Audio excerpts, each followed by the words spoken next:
تو قیامت آئے گی۔ یعنی بیٹے تو کرتے ہی رہتے ہیں، اگر بیٹیاں بھی ماں کو ذلیل کریں گی تو قیامت آ جائے گی۔ تو یہ اتنا بڑا مقدس رشتہ ہے۔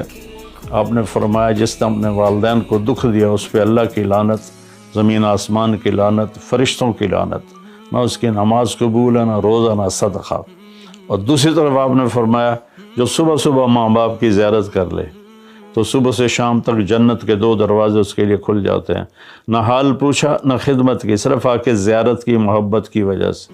شام کو آ کے ان کی زیارت کی تو صبح تک جنت کے 2 دروازے اس کے لیے کھلے رہیں گے۔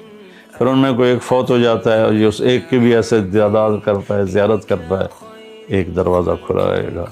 تو یہ اس میں ایک بہت بڑا سبق تھا ماں باپ، چونکہ پہلا قصور تو ماں باپ کا ہے کہ وہ بتاتے ہی نہیں، وہ تعلیم ہی نہیں دلاتے جس سے پتہ چلے کہ ماں باپ کا مقام کیا ہے۔ اسی میں ہماری نسل ڈپریشن کا شکار ہو گئی۔ تو انہیں کیا پتہ باپ کون ہوتا ہے، ماں کون ہوتی ہے۔ تو آپ وہاں سے تشریف لے گئے تو سدرۃ المنتہا، جہاں بارڈر آ جاتا ہے ان مخلوقات کا، بارڈر پر جبریل نے کہا یا رسول اللہ بس آگے میرے پاس ویزا کوئی نہیں ہے، ایک بالشت بھی اوپر جائے، ایک گٹھ بھی اوپر جاؤں گا تو جل کے راکھ ہو جاؤں گا۔ اللہ نے ایک تخت اتارا، اس سے اپنے محبوب کو بٹھایا اور وہ گئے بلندیوں کو چیرتے ہوئے، اس نے عرش پر جا کر لینڈ کیا، آپ اترے اور میرے اللہ تعالیٰ نے کہا ثم دنا فتدلی فکان قاب قوسین او ادنی۔ اللہ تعالیٰ نے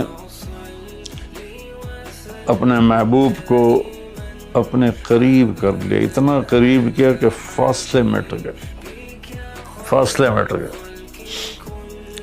تو بھائیو پھر لمبا واقعہ ہے، اور لوگ آج کل اتنا لمبا سنتے بھی نہیں ہیں، تو میں صرف جانے کا بتا دیتا ہوں۔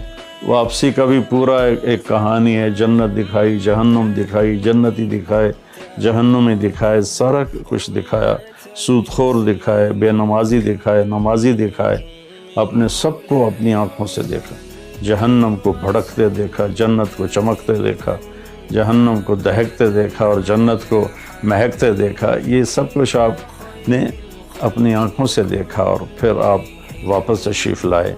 تو جب آپ پہنچے تو ابھی رات کا حصہ باقی تھا اور رات گزری نہیں تھی جب آپ اتنی بڑی کائنات کا سفر کر کے واپس تشریف لائے۔ تو اس میں ایک بڑا سبق ہے، وہ یہ ہے کہ اللہ نے اپنے نبی کا ہاتھ پکڑا اور اپنی ذات تک پہنچا دیا۔ ہم اپنا ہاتھ اللہ کے نبی کے ہاتھ میں دے دیں